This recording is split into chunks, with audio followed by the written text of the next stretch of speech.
I remember the colors that I put down. I remember fighting this painting.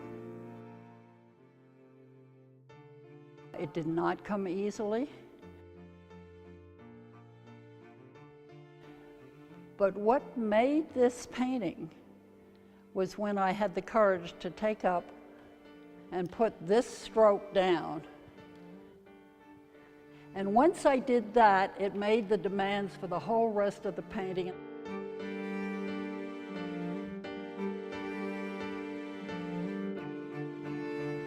I got tossed out of art in the 3rd grade. Now that's pretty sad. I didn't stay within the lines.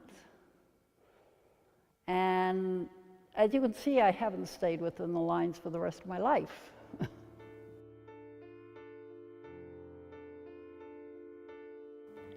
You asked me about why the sumi-es were included in this exhibition, and they were included to show where my work started.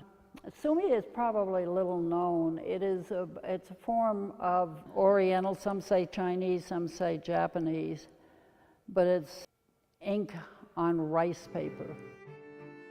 I took a class from a woman in Sheridan, that's where I started, and I learned sumi from her. It's an art form that relies on fluid control that you have of a brush and the liquidity of the ink. It is where I learned how to create energy on canvas, or it was on rice paper. The viscosity of the ink is delicious to work with on rice paper. To learn how to translate that from rice paper onto canvas is a whole other number. There's one way down at the end that is like a mountaintop or a hilltop, and there is just a little bit of a line to indicate the top of the hill. In my book, I can look at that and I can feel that whole hill. You don't need to dot every I to get the idea. But it's those strokes that started me being aware of making a mark with paint.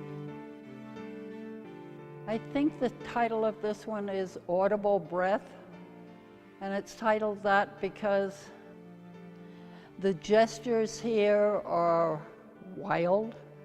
By God, I was panting by the time I finished. If I want to portray physical energy and joy and make a sweep of my arm, I do it not just with my hand, I do it with my whole body. I do it right across, just almost like I'm running and I'll hit the canvas.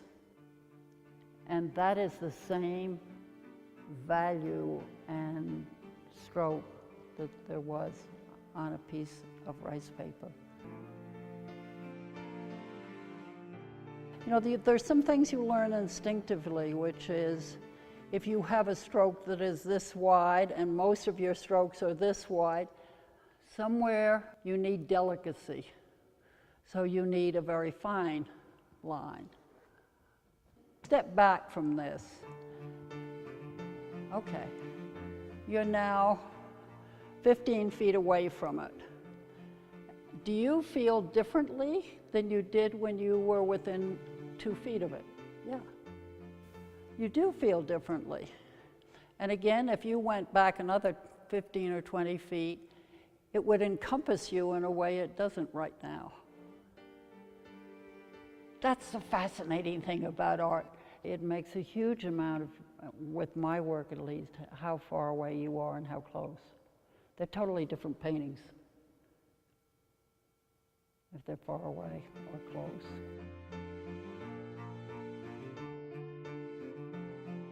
When you're talking about abstract art, it is not that easy for an individual who is not accustomed to it to walk in and to be able to read it. These are the landscapes. What that is sweeping wind in the grasses. Now, does that feel like chaos to you? It's more abstract than these other ones. Particularly on this one, more so than the other landscapes. That interests me. They will read one thing, and I painted another. Days are when I don't know what I painted, you know? It just is. It's part of me, of what I poured out that day. And maybe 3 months later, I'll know what it is. This was the beginning of a series that went over a period of 2 years that I worked on. And they're about dying. I finally realized when I got to be 60 that I would die. Before that time, I didn't think I would.